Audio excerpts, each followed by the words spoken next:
Histoire de voir, histoire au pluriel.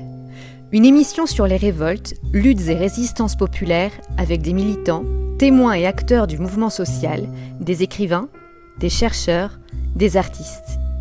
Rendez-vous tous les mardis en direct de 13h à 14h ou en différé sur laclédesondes.fr. Histoire de voir, histoire au pluriel.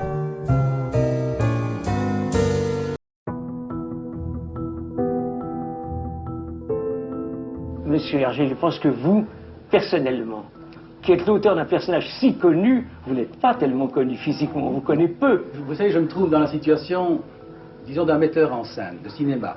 Mastroianni est beaucoup plus connu par le public que Fellini, je crois, physiquement. En tout cas, c'est un peu le cas, mon cas en tout cas. Je mets Tintin en scène et les autres personnages aussi, je les fais jouer au fond. Ce sont des comédiens qui doivent jouer pour moi.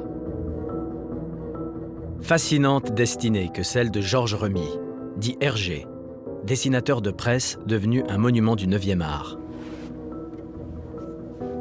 Ses dessins battent des records dans les salles de vente et sont aujourd'hui les œuvres de bande dessinée parmi les plus chères au monde.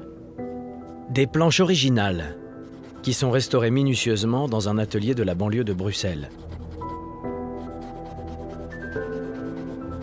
Paradoxe que celui de ces dessins reconnus œuvres d'art quand les albums dont ils sont issus sont vendus à des millions d'exemplaires sur tous les continents. On parle pour Tintin de plus de 200 millions d'exemplaires vendus. Plus d'1 million sont publiés chaque année. C'est incroyable.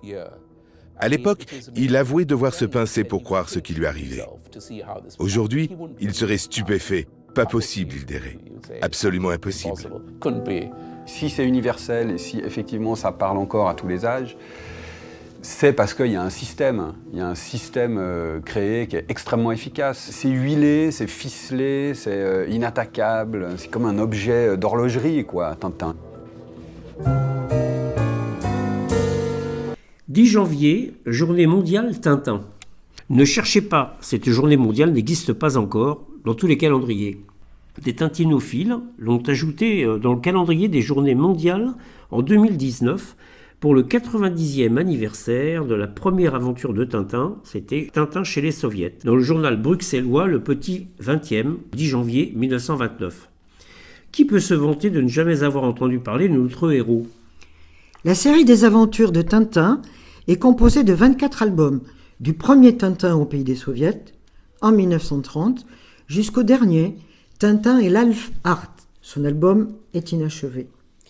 Alors, les principaux personnages des aventures de Tintin. Tintin est un héros intrépide, au cœur pur, entouré de personnages qui apparaissent au fil des albums.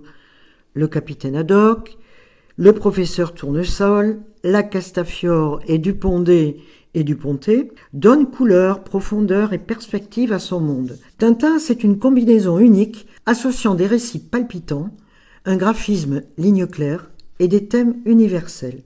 Éternellement jeune, l'infatigable reporter continue à conquérir le monde avec une vitalité toujours renouvelée. Voici quelques anecdotes sur l'œuvre de Tintin. C'est dans Tintin au pays des Soviets, à la 8e page très précisément, qu'après un démarrage sur les chapeaux de roue de son auto, la houppette est modelée par la vitesse et ne disparaîtra plus jamais. Milou est un fox terrier à poil dur d'une blancheur atypique. Les aventures de Tintin ont été vendues à plus de 270 millions d'exemplaires, chiffre de 2019, à travers le monde, et ont été traduites dans plus de 110 langues et dialectes. Tintin a marché sur la Lune en 1953, soit 16 ans avant Neil Armstrong. Dupondé et Duponté ne sont pas frères, et encore moins jumeaux. On les différencie à la forme de leur moustache. Quant au capitaine Haddock, il apparaît pour la première fois dans la 9e aventure, le crabe aux pinces d'or. Hergé, initiale de Georges Remy, son véritable nom, est né à Bruxelles le 22 mai 1907. En 1921, il entre chez les scouts, où il se voit attribuer le totem de renard curieux, et ses premiers dessins sont ensuite imprimés dans des revues scouts. À la fin de ses études, il est engagé comme employé au service abonnement du journal Le XXe siècle. En 1928, il est chargé de créer, de diriger et d'illustrer Le Petit 20e, un supplément hebdomadaire pour la jeunesse. Dans ses premiers récits, qu'il considère comme un jeu, Hergé laisse libre cours à son imagination. Il improvise au lieu d'élaborer. Mais en 1934, il rencontre Chang Chong-jen, étudiant à l'Académie des Beaux-Arts de Bruxelles. Le jeune Chinois le persuade d'écrire des scénarios solidement charpentés et de se documenter à fond. Son influence sur les créations d'Hergé est primordiale. On le retrouvera dans Tintin au Tibet. Pendant la guerre, Hergé travaille pour le journal Le Soir, ce que certains lui reprocheront ultérieurement, parce que cette publication était autorisée par l'occupant. Toutefois, dans les aventures de Tintin, on peut mesurer l'aversion dans le Lotus bleu ou le scepticisme dans Tintin et les Picaros qu'Hergé a à l'égard des conceptions des régimes autoritaires. Histoire de voir, histoire au pluriel, en direct tous les mardis de 13h à 14h ou en différé sur la clédesondes.fr. Raciste, antisémite, sexiste. Tintin sur le banc des accusés, par Charles Binic et Olivier Delcroix, publié dans Le Figaro le 9/12/2014. En cours aujourd'hui, dans Tintin au Congo, qui est paru en 1930, et L'Étoile mystérieuse en 1941, eh bien on peut dire que ce sont les deux ouvrages qui sont les plus polémiques et qui mettent en cause le racisme, le sexisme et l'antisémitisme du héros. Tintin a été pointé du doigt par des associations luttant contre le racisme, l'occasion de revenir sur les différentes polémiques qui secouent le personnage et son auteur depuis de nombreuses années. Raciste, antisémite, sexiste, d'où vient l'acharnement qui frappe régulièrement l'intrépide reporter à la houppette ? 3 experts en tintinophilie, Benoît Peters, Didier Passamonique et Bob Garcia, répondent à ces questions. Tintin est-il raciste ? C'est l'aventure au Congo, conçue par Hergé en 1930, qui depuis toujours alimente la polémique sur le racisme du personnage. Le contexte et les motifs de la réalisation de ce volume étaient alors très particuliers. Tintin au Congo a été commandé par l'abbé Valetz, qui dirigeait le journal Le XXe siècle à l'époque, explique Bob Garcia. Hergé n'est pas à l'origine du projet. Il se met à la tâche sans enthousiasme, mais en bon élève du journal. Le but de l'abbé était quant à lui prosélytique et patriotique. En effet, à l'époque, la Belgique détient une partie du Congo en tant que colonie. Rien de ce que vit Tintin au cours de ses aventures dans ce pays n'a donc choqué les lecteurs du journal. Au contraire, véritable œuvre de propagande coloniale, elle devait donner envie aux métropolitains d'aller y vivre et travailler, d'après Didier Passamonique. Il cite « Le XXe siècle est un journal de petite diffusion à l'époque, environ 10 000 exemplaires.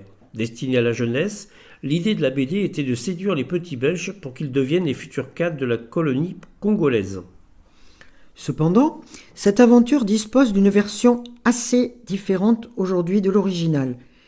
Hergé avait déjà subi de son vivant de nombreuses attaques sur le ton de cette BD, dont il a atténué de nombreux aspects, jugés racistes et colonialistes.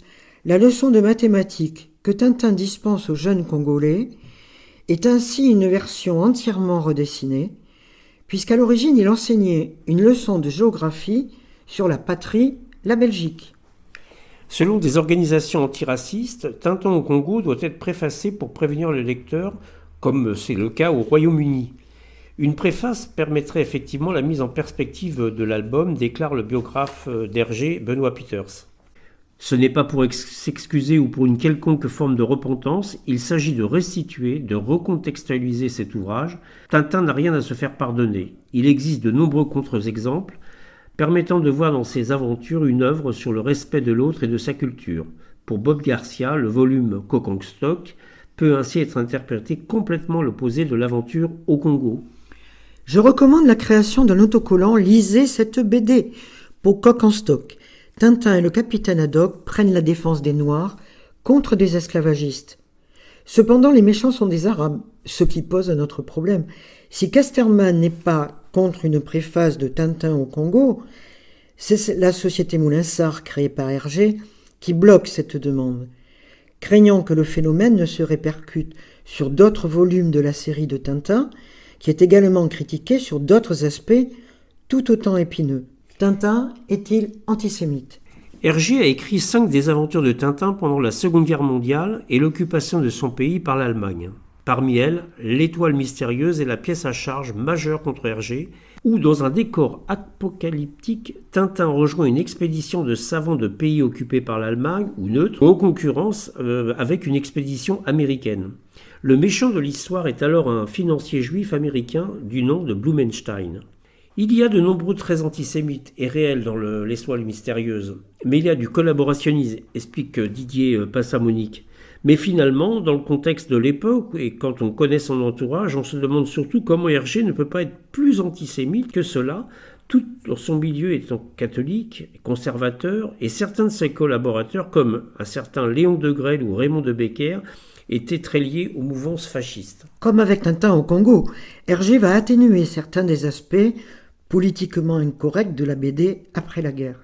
Dans une nouvelle version de l'épisode, toute allusion à une rivalité entre États-Unis et Europe va disparaître.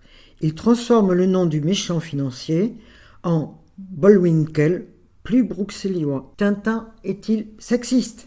Les aventures de Tintin n'ont pas laissé le souvenir de personnages féminins majeurs, mis à part la Castagne. Les femmes sont peu présentes, âgées et mal considérées. Rien qui se rapprocherait du héros reporter. Cela révèle surtout d'une autocensure d'Hergé pour Didier Passamonique. En 1949, une loi de censure voit le jour, établissant une commission qui interdisait tout flirt et rhabillait jusqu'au cou toute femme dénudée. Tintin suit l'ordre des choses et de son époque, où on n'était pas ouvert à tous. Surtout, l'œuvre d'Hergé s'inscrit dans la manière d'éduquer les plus jeunes à l'époque. Tintin est dans la pure tradition du livre pour enfants. La sexualité n'était jamais évoquée, poursuit l'éditeur et directeur de collection Didier Passamonique. Les aventures de Tintin sont même loin d'être une exception à l'époque. L'absence de présence féminine, ou sa mauvaise considération, est assez courante d'après Passamonique. C'est très courant dans les BD d'avant les années 1960, comme Les Pieds Nicolés ou Bécassine. On peut même citer Astérix. Quelqu'un s'est amusé à compter le pourcentage de femmes dans les personnages de la série, moins de 5%. Astérix est tout autant sexiste. Voilà donc une contribution dans notre émission Histoire de voir, Histoire au pluriel, pour cette journée mondiale lancée en 2019 pour le 90e anniversaire de la première aventure de Tintin, Tintin chez les Soviets, que certains ont qualifié de propagande anticommuniste, qui d'ailleurs ne sera guère reproduit par la suite, un peu dissimulé dans l'œuvre du dessinateur. Mais que cela ne vous empêche pas, après les mises en garde de notre chronique, de retrouver les dessins et la ligne claire d'Hergé, afin de nous rendre compte à quel point l'histoire du monde a évolué. Hergé a interdit, après sa mort, en mars 83, que l'on s'empare de ces personnages, faisant de Tintin un héros ancré dans une époque. Vous avez pu entendre, en préambule à notre chronique, la voix d'Hergé qui témoignait lui-même de son travail et de son œuvre. Histoire de voir, Histoire au pluriel. Une émission sur les révoltes, luttes et résistances populaires, avec des militants, témoins et acteurs du mouvement social, des écrivains, des chercheurs, des artistes. Rendez-vous tous les mardis en direct de 13 à 14h ou en différé sur laclédesondes.fr. Histoire de voir, Histoire au pluriel.